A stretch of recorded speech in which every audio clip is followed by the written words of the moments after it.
শিল্পীদের যদি দিদি বলেন প্রচারে যেতে, তাহলে না বলা যায় না। কেন না বলা যাবে না? এই যে একটা মানে পুরো উলট পুরাণ, এইটা মানে এক্সপেক্টেড একেবারেই ছিল না।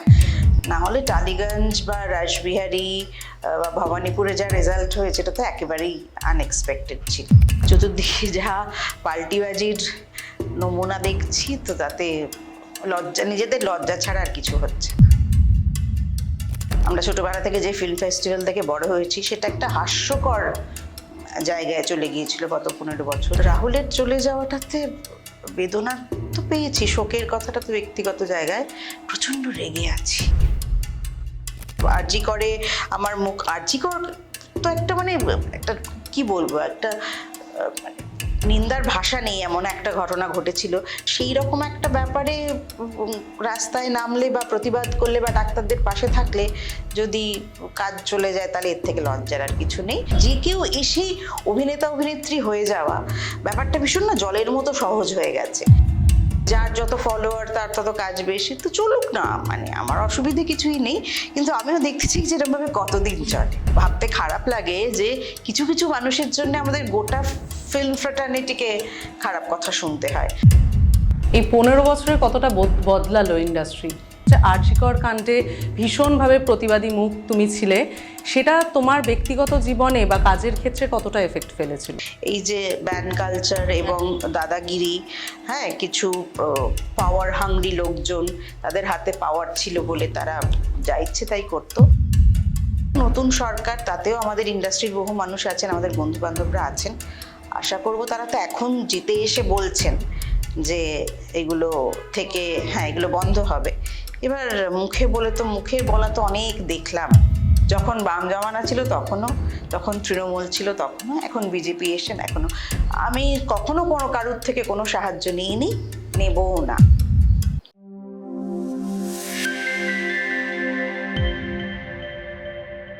ইনকোনা টিভিতে আপনাদের সকলকে স্বাগত। আমি শ্রেষ্ঠা রয়েছি আপনাদের সঙ্গে। আর আজকে আমার সঙ্গে আড্ডায় রয়েছেন বাংলা সিনেমা, টেলিভিশন এবং থিয়েটারের এমন একজন ব্যক্তিত্ব, যিনি প্রতিবাদী, স্পষ্টবাদী এবং নিজের দাবি প্রকাশ করতে নির্ভীক, অভিনেত্রী বিদীপ্তা চক্রবর্তী। কেমন আছো দিদি? ভালো খুব একটা বলতে পারি না, কারণ সম্প্রতি যা যা ঘটনার মধ্যে দিয়ে গেছি, ব্যক্তিগত ঘটনার কথা বলছি। এক তো বন্ধু, ভ্রাতৃবিয়োগ রাহুল, তারপরের দিনই আমার মা চলে গেলেন হঠাৎ করে। তো সব মিলিয়ে সবে 1 মাস হয়েছে, এখনো শোক কাটিয়ে উঠতে পারিনি, কিন্তু জীবনের স্বাভাবিক ছন্দে তো ফিরতেই হয়। তো সেই মতোই জাস্ট শুরু করেছি কাজকর্ম আবার। রাহুলদার চলে যাওয়াটা মানে খুবই বেদনাদায়ক। আসলে যে কোনো মানুষের চলে যাওয়াই বেদনাদায়ক, কাছের মানুষ, বন্ধু বান্ধব। কিন্তু রাহুলের চলে যাওয়াটাতে বেদনা তো পেয়েছি, শোকের কথাটা তো ব্যক্তিগত জায়গায় প্রচন্ড রেগে আছি, প্রচন্ড রেগে আছি। আমরা জানি সবাই যে রাহুলের যে ঘটনাটা ঘটেছে সেটা অ্যাক্সিডেন্ট ছাড়া কিছু নয়, সেটা আমরা জানি। কিন্তু কথা হচ্ছে যে যাদের গাফিলতির জন্য এটা হলো, তাদের তরফ থেকে তাদের এই আচরণ, তাদের এই কার্যকলাপের গতি প্রকৃতি দেখে প্রচন্ড আহত হয়েছি আর কি। এবং তারা খুবই আমার কাছের মানুষ, তাদের সঙ্গে দীর্ঘ বছরের পর বছর আমি কাজ করেছি। আমরা তো শুধু একটাই কথা জানতে চেয়েছিলাম যে কি হয়েছে আমাদের বলুন। আজকে রাহুলের পরিবারও যেটা চাইছে, তার সদুত্তর এখনো আমরা তাদের মুখ থেকে পেলাম না। শুরু থেকে মিথ্যে কথা বলে যাচ্ছে, বা এক এক মিথ্যে কথাই শুধু বলবো না, এক একজন এক এক রকম ন্যারেটিভস চলছে আর কি। তো একটা বাচ্চা ছেলে, একটা 11 বছরের শিশু, সহজ, তার তো সত্যি জানার অধিকার আছে যে তার বাবা কি করে চলে গেল। এটা কাকিমাও সবসময়, মানে অরুণোদয়ের মা সবসময়ই সারাক্ষণ, আমাদের যাতায়াত তো আছেই, তো সারাক্ষণই একটাই কথা বলেন। তো এই যে একটা মায়ের কোল খালি হয়ে গেল, হ্যাঁ, তিনিও তো মানে যাদের প্রোডাকশন হাউসে কাজ করতে গিয়ে এই ঘটনা ঘটলো, তারাও তো, তাদের মধ্যেও তো কেউ মা, কেউ বাবা, সন্তানের বাবা। তো সেই জায়গা থেকে, একটা মানবিকতার জায়গা থেকে আমার মনে হয়েছে যে ভীষণ রকমভাবে আমি তাদের কাছ থেকে এটা এক্সপেক্ট করিনি, আহত হয়েছি। রাহুল চলে গিয়ে এইভাবে কাজ করতে করতে চলে গিয়ে ও আমাদের ইন্ডাস্ট্রিটাকে এক করে দিয়ে গেছে এবং অনেক কিছু আমাদের ইচ্ছে আছে অ্যামেন্ডমেন্ট করার, এসওপি তৈরি হচ্ছে, কারণ সবটাই না ভীষণ ছাড়া ছাড়া মানে টেকেন ফর গ্রান্টেড হয়ে গিয়েছিল, বুঝতে পেরেছো? তো সেইগুলোকে আবার একটু বাঁধতে হবে। তো সেইটা যে ঘটনাটার মধ্যে দিয়ে ঘটলো সেটা কাম্য ছিল না কারুর। কিন্তু এটাও বলবো যে রাহুল একটা ক্ষণজন্মা ছেলে ছিল, কারণ ও নিজেও মানে মানে ও যদি বেঁচে থাকতো, যদি বা জানি না আমি পরজন্ম বলে যদি কিছু থাকে বা ওপর থেকে যদি ও দেখতে পায়, ও খুবই আনন্দ পাচ্ছে যে ও যেগুলো যেগুলো চাইতো, যেভাবে কাজ করতে চাইতো, যেগুলো চাইতো আর্টিস্টদের মধ্যে যে ইউনিটি চাইতো, বন্ধুত্ব চাইতো, তো সেটা ফিরে আসছে একটু হলেও। তো সেটাই একটু আশার কথা। একেবারেই। আচ্ছা, তুমি তো দীর্ঘ বছর এই ইন্ডাস্ট্রিতে কাজ করেছো, মানে তুমি অনেক রং বদলই দেখেছো, সেটা রাজনৈতিক হোক বা মানুষের হোক, সেই সমস্ত রং বদলই আর কি তুমি দেখেছো। বিগত 15 বছরের বদলটা তুমি কিরকম ভাবে দেখছো? রাজনীতি তো রং বদল করবে, মানে সরকার তো বদল হবেই, কিন্তু মানুষের রং বদলটা দেখেও আজকাল আর ইয়ে হই না, মানে কি বলতো, আগে কিরকম বিস্ময় মুখটা হাঁ হয়ে যেত, এখন আর সেটাও হয় না। এখন মনে হয় যে আচ্ছা ঠিক আছে, মানে একটু চিনে রাখা আর কি আশপাশটাকে। মানে লজ্জাজনক, মানে ভাবতে খারাপ লাগে যে কিছু কিছু মানুষের জন্য আমাদের গোটা ফিল্ম ফ্র্যাটার্নিটিকে খারাপ কথা শুনতে হয়। আজকে মানুষেরও তো প্রচুর ক্ষোভ আছে যারা রাজনীতির কিচ্ছু না জেনে রাজনীতি করতে চলে এসছে শুধু টিভিতে সিনেমায় মুখ দেখা যায় বলে। তো সেটা সরকারই করেছে, সেই সরকার থেকেই তাদের ডাকা হয়েছে। শিল্পীদের ডাকলে আমি রিসেন্টলি একটা ইন্টারভিউতে শুনছিলাম যে শিল্পীদের যদি দিদি বলেন প্রচারে যেতে, তাহলে না বলা যায় না। কেন না বলা যাবে না? ওই আমাকে তো কোনোদিন ডাকেননি, বা ডাকলে তো আমি কোনোদিন যাইনি। মানে এটা না ম্যান টু ম্যান, এটা মানুষ টু মানুষ ভ্যারি করে। হ্যাঁ, কার কাছে মূল্যবোধ, তার আদর্শ কিরকম, আমার মনে হয় সেটাই সেটা তো বড় হওয়ার মধ্যে দিয়ে তৈরি হয়। সেটাই আমার মনে হয় যে এদের বড় হওয়াগুলো কিরকম ছিল। এনিওয়ে, মানে প্রস্তাবটাও কিন্তু মানুষ সেরকম মানুষকেই দেয় যে আর কি কিছুটা হলেও সম্মতি জানাতে পারে। না সেরকম না, প্রস্তাব আমার 2011-র আগে যখন নন্দীগ্রামের সময়, দেখো আমি জন্ম থেকেই, আমি এমন একটা পরিবারে, এমন একটা বাবা আর সন্তান, আমি জন্ম থেকেই আমি যেদিন থেকে ভোটাধিকার হয়েছে সেদিন থেকে কিন্তু আমি সিপিএমকেই ভোট দিয়েছি, ঠিক আছে? কিন্তু আমাকে কোনোদিন কোনো সিপিএম এর প্রচারে দেখেছো? কোনোদিন আমাকে তো দেখো আমি লাল পতাকা নিয়ে কোনোদিন কোথাও দেখবেও না। কারণ আমার মনে হয় একজন শিল্পী তার সবসময় রাজনীতির বাইরে রাজনৈতিক মানে সচেতনতা তো থাকতেই হবে, অ্যাওয়ারনেস থাকতেই হবে, কিন্তু রাজনৈতিক মনন থাকতে হবে, মানে চিন্তা ভাবনা থাকতে হবে। কিন্তু রাজনীতি করা মানে সিস্টেমের ভেতরে ঢুকে বা অর্গানাইজেশনের ভেতরে ঢুকে রাজনীতি করলে আমার মনে হয় শিল্পীর সেখানে কোথাও একটা বায়াসনেস কাজ করে। তুমি তোমার শিল্পের মধ্যে দিয়ে যেটা, সেখানেই তো একটা বাধা এসে যাচ্ছে যে আমি এটা বলতে পারি, আমি এই দলের হয়ে কাজ করি, আমি এটা বলতে পারবো না, এটা তারা ভুল করছে। দেখো আজকে আমি সেই জন্যই বলছি যে আমি ধরো ছোটবেলা থেকেই তো বাড়িতে সবাই সিপিএম করতেন এবং কাস্তে হাতুড়ি তারাতেই ভোট দিয়েছি, কিন্তু যখন নন্দীগ্রাম হয়েছে তখন কিন্তু সেটারও প্রতিবাদ করতে দুবার ভাবিনি। কাজেই প্রতিবাদ তো করবোই, সেটা যে দলই আসুক, যাই করুক। হ্যাঁ, আমার তো নিজস্ব মতাদর্শ একটা আছে, এটা আমার তো মনে হয় সব মানুষেরই থাকা উচিত, কিন্তু চতুর্দিকে যা পাল্টিবাজির নমুনা দেখছি, তো তাতে নিজেদের লজ্জা ছাড়া আর কিছু হচ্ছে না। এই 15 বছরের কতটা বদলালো ইন্ডাস্ট্রি? 15 বছরে খুব খারাপভাবে বদলেছে যা হয়েছে। একটা ফিল্ম ফেস্টিভ্যাল হতো, আমরা ছোটবেলা থেকে যে ফিল্ম ফেস্টিভ্যাল থেকে বড় হয়েছি, সেটা একটা হাস্যকর জায়গায় চলে গিয়েছিল গত 15 বছর। যারা তার মাথায় বসে থাকতেন এবং যাদের দূর দূরান্ত সিনেমার সঙ্গে কোনো হয়তো মানে ওয়ার্ল্ড সিনেমার সঙ্গে কোনো সম্পর্কই নেই, যাই হোক, সেসব দুঃখ তো তাই বলে কি ছবি দেখতে যাইনি, ঠিকই দেখতে গেছি। কারণ আমি তো সারা বছরের জন্য অপেক্ষা করে থাকি যে ওই ছবিগুলো আসবে, বড় পর্দায় দেখবো। খারাপ যেটা হয়েছে সেটা তো জানো, সেটা খুবই চর্চিত বিষয় এই মুহূর্তে, এই যে ব্যান কালচার এবং দাদাগিরি। হ্যাঁ, কিছু পাওয়ার হাংরি লোকজন, তাদের হাতে পাওয়ার ছিল বলে তারা যা ইচ্ছে তাই করতো। তো আশা করব নতুন সরকার, তাতেও আমাদের ইন্ডাস্ট্রির বহু মানুষ আছেন, আমাদের বন্ধু বান্ধবরা আছেন, আশা করব তারা তো এখন জিতে এসে বলছেন যে এগুলো থেকে হ্যাঁ এগুলো বন্ধ হবে। এবার মুখে বলে তো মুখের বলা তো অনেক দেখলাম, তো এবার তারা একটু কাজে করে দেখালে সেটাই আশার জায়গা আর কি। আশায় বাঁচে চাষা, আশা তো করেই যাব। এই বছর এই বদলটা কি তুমি আশা করেছো? না, এটা কিন্তু আশা ভেবেছিলাম আরো হয়তো 5 বছর এই সরকার, বিদায়ী সরকার যারা এখন তারা হয়তো থাকবেন। এই যে একটা মানে পুরো উলট পুরাণ, এইটা মানে এক্সপেক্টেড একেবারেই ছিল না। না হলে টালিগঞ্জ বা রাসবিহারী বা ভবানীপুরে যা রেজাল্ট হয়েছে এটা তো একেবারেই আনএক্সপেক্টেড ছিল। মানে ভাবো ভেতরে ভেতরে মানুষ কতটা বিরক্ত হয়েছিলেন, তার ফলটা তো দেখা গেল, বোঝা গেল। সেটাই এবার এই যে মানে একটা বড় অংশ এই ফিল্ম ইন্ডাস্ট্রি থেকে রাজনীতিতে চলে গেছে, এই বিষয়টাকে তুমি কিরকম ভাবে দেখেছিলে? আমি তো দেখার কেউ নেই, সেটা তাদের ব্যক্তিগত জীবন, তাদের কি কোয়েশ্চেন, তারা কি কারণে, তার কি ইনসিকিউরিটি, তার কি মানে তার জীবন যাপন কেমন, সেগুলো তো আমি জানি না, এগুলো তো মানুষের ওপর নির্ভর করে।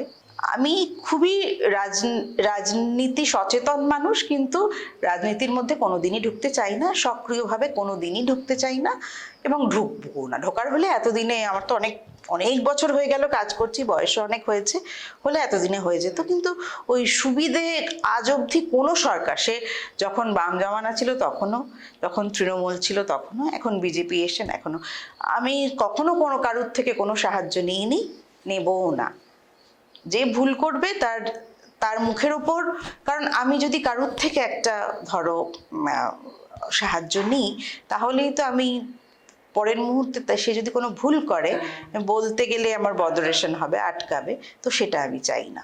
প্রাক্তন শাসক দল তাদের আসার আগেও বহু অভিনেতা অভিনেত্রী রাজনীতিতে ছিল, সামিল ছিল, কিন্তু তখন তারা সক্রিয়ভাবে আসতো এরকম নয়। মানে আমার মনে আছে বাম জমানায় তো আমার বাবারাই যারা থিয়েটার করতেন, মানে সক্রিয়ভাবে পোস্টার ড্রামা, যেটাকে অ্যাজিট পপ বলে, হ্যাঁ, তো পোস্টার ড্রামা করতেন, পোস্টার প্লে করতেন ভোটের আগে, সেগুলো তারা মানে নিজের ইচ্ছায় করতেন, কেউ জোর করে বলতো না, টেনে টেনে আয় আমার প্রচার বা আসুন আমার প্রচারে আসুন। এই কালচারটা তো বিগত 15 বছর ধরে দেখছি। তারাই তো এখন আবার বলছে না যে চাইনি, জোর করে আমি একজন শিল্পী, পয়সা পেয়েছি তাই গেছি। আরে মানে পয়সা রোজগারের তো অনেক রকম রাস্তা আছে, এটাই তো আমাদের কাজ। কিন্তু তাই বলে একটা সরাসরি রাজনৈতিক, যাই হোক সেটা তারা মানে আমাকে যদি বলো, আমি কোনোদিনই এসবের মধ্যে ছিলাম না, আর থাকতেও চাই না। আমি সবসময় বাইরে থাকতে চাই, যাতে তাদের মানে যেই হোক তার ভুলটা ঠিক করলেও সেটা যেমন মুক্ত কণ্ঠে বলতে পারি, ভুল করলেও সেটা দাঁড়িয়ে প্রতিবাদ করার সাহস আছে। তুমি তো একটা সময় মানে চাকরি ছেড়ে অভিনয় করেছো, শুধু চাকরি নয়, পাশাপাশি সাংবাদিকতাও করেছো, সব কিছু করেছো, তো সেইখানে দাঁড়িয়ে অনেক কাজ করেছো। তারপর হঠাৎ করে একটা টাইমে সম্পূর্ণ অভিনয়টাকে একেবারে ফুল টাইম জব করে নিয়েছো। কোথাও গিয়ে কি সেই জন্য একটু হলেও রিগ্রেট হয় যে আরেকটা যদি সোর্স অফ? না না, একেবারে হয় না, একেবারে হয় না। কারণ ভীষণ কি বলতো, ছোটবেলা থেকেই বাবা শিখিয়েছিলেন, যখন যেরকম সময় যাবে তখন সেভাবে নিজেকে চালিয়ে নেবে। হ্যাঁ, হয়তো যখন প্রচুর দু হাতে রোজগার করেছি, কাজ করেছি চারটে শিফটে, তখন একটা দামি ঘড়ি পরতাম, একটা দামি পারফিউম মাখতাম। যদি আমার কাজ সেরকম না থাকে, জমানো টাকায় মানে চালাতে হয়, তখন ডাল ভাত খেয়ে থাকবো, গায়ে আতর মাখবো, মানে সেটা নিয়ে, মানে যখন যেরকম আসবে সেরকম ভাবে চলবো। এখন এই মুহূর্তে আমার কাজকর্ম, এই মুহূর্তে আমি সিরিয়াল কিছু করছি না বলে অনেকটা ফাঁকা সময় পেয়েছি, এবং ভীষণ, দেখো একজন শিল্পী সারাক্ষণই, শেখার তো কোনো শেষ থাকে না, সারাক্ষণ নিজে মানে চর্চাগুলো আবার করতে পারছি। সকালবেলা উঠে একটুখানি আধ ঘন্টা হারমোনিয়াম নিয়ে বসতে পারছি, যেগুলো খুব কাজের চাপে পারতাম না। পড়াশোনা করতে পারছি, আমার তো ভীষণ পড়ার অভ্যেস, এবং এত রকমের বই পড়ার অভ্যেস, পড়াশোনার জন্য সময় পাচ্ছি, ভালো ভালো সিনেমা দেখা, সিরিজ দেখার সময় পাচ্ছি, তো আই এম এনজয়িং। তুমি মি টাইমটা দারুণ এনজয় করো। হ্যাঁ, আর বেড়ানো তো আছে, সেই যখন পয়সা রোজগার করেছি তখন ইউরোপে বেড়াতে গেছি। এখন যদি আমার কাজ না থাকে, বা আমার উপর কোনো কারণে বা কিছু কারণে যদি রাগ হয়, মানুষের কাজে না নেয়, তখন আমি পাহাড়ে যাব। তো আমার পশ্চিমবঙ্গ দারুণ পাহাড় আছে, কাজে যখন যেরকম আসবে তখন সেইটা নিয়েই আনন্দে থাকবো। আরজিকর কাণ্ডে ভীষণভাবে প্রতিবাদী মুখ তুমি ছিলে, সেটা তোমার ব্যক্তিগত জীবনে বা কাজের ক্ষেত্রে কতটা এফেক্ট ফেলেছিল? না, সেটা আমি খুব একটা বলতে পারি না, হয়তো হয়েছে প্রচ্ছন্নভাবে। আমার পেছনে কি হয়েছে সেটা তো আমি বলতে পারবো না, আমার কাছে সরাসরি এসে পৌঁছয়নি। তবে হ্যাঁ, মানে ওটাই ভেবে নিয়েছি যে কাজের অবস্থাটাও তো খুব খারাপ হয়েছিল, এত চ্যানেল বন্ধ হয়ে যাচ্ছে, এত কাজ বন্ধ হয়ে যাচ্ছে, তো সেই জন্যই কাজ কম আছে, তাই কাজ কম পাচ্ছি, এটাই ভেবে নিয়েছিলাম। এবার সরাসরিভাবে আমি আরজি করে আমার মুখ, আরজি কর তো একটা মানে একটা কি বলবো, একটা মানে নিন্দার ভাষা নেই, এমন একটা ঘটনা ঘটেছিল। যে কোনো যার একটু মনুষ্যত্ব আছে, তুমিও তো বেরিয়েছিলে নিশ্চয়ই রাত দখলের দিন, রাস্তা কাউকে তো জোর করে আনা হয়নি, তো সেই রকম একটা ব্যাপারে রাস্তায় নামলে বা প্রতিবাদ করলে বা ডাক্তারদের পাশে থাকলে যদি কাজ চলে যায়, তাহলে এর থেকে লজ্জার আর কিছু নেই। হ্যাঁ, কাজ কমেছে, আগের তুলনায় অনেকটাই কমেছে, এর পেছনে কারণটা কি আমি তো বলতে পারবো না। যে ইম্পার প্রতি একটা ক্ষোভ মানুষের ছিল, আর এই কিছু দিনে মানে যবে থেকে সরকার পাল্টেছে তারপর থেকে তো লোকে একেবারে আলাদাভাবেই আক্রোশ তাদের প্রকাশ করছে। কি বলবে আরজি করের সময় তোমার যে প্রতিবাদী ভাবমূর্তি আমরা দেখেছি প্রতিটা ক্ষেত্রে, সেটা আমি জানতে চাইবো যে তোমার দুই কন্যা, তাদের মধ্যে মানে তোমাকে নিয়ে কি ভাবমূর্তি দাঁড়িয়েছে? মানে তুমি তারা তো আমার থেকেও বেশি প্রতিবাদী, মানে তাদের এই জেনারেশন, বিশেষ করে আমার ছোট মেয়ের জেনারেশন, বড় মেয়ে তো বটেই, ওরাও উল্টে সবসময় যে কোনো রকম এরকম সোশ্যাল ইস্যুতে আমাকে দেখা গেছে কথা বলতে বা প্রতিবাদ করতে বা পাশে দাঁড়াতে, হোয়াট এভার, সবসময় তাদের থেকে সাহায্য পেয়েছি। এবং তাদের মানে সেটা ভীষণ, সেটা বলেও সবসময় যে we are proud of you মা। সো একজন মায়ের কাছে এর থেকে বড় পাওয়া চাওয়া আর কি হতে পারে। একেবারে। এখন কি মেয়েদের কাছে একটু একটু বকুনি খাওয়া হয়? হ্যাঁ হ্যাঁ, সে অনেকদিন ধরে। আমার এমনিতে একটু, আমি একটু মানে ছড়ানো টাইপের, হ্যাঁ, বকুনি খাওয়া আমার মায়ের কাছে খেতাম। আমার ছোট বোন সুদীপ্তা, সুদীপ্তা নামেই ছোট বোন, আসলে আমার দিদি, ওর কাছেও বকুনি খাই, খেতাম বা খাই এখন মেয়েদের কাছেও। মানে এই বকুনিটাই সবার কাছ থেকে, মানে প্রতিটা জেনারেশনের কাছ থেকে খাওয়ার কারণটা কি তোমার? আমি একটু নিজের খেয়ালে থাকি, একটু মানে একটু অগোছালো, একটু মানে সবটাই আবেগ দিয়ে চলি, র্যাশনালিটি একটু কম, হ্যাঁ, অনেক সময় ইলজিক্যাল ভাবনা চিন্তা করে ফেলি, সেই সব কারণে বকুনি খাই।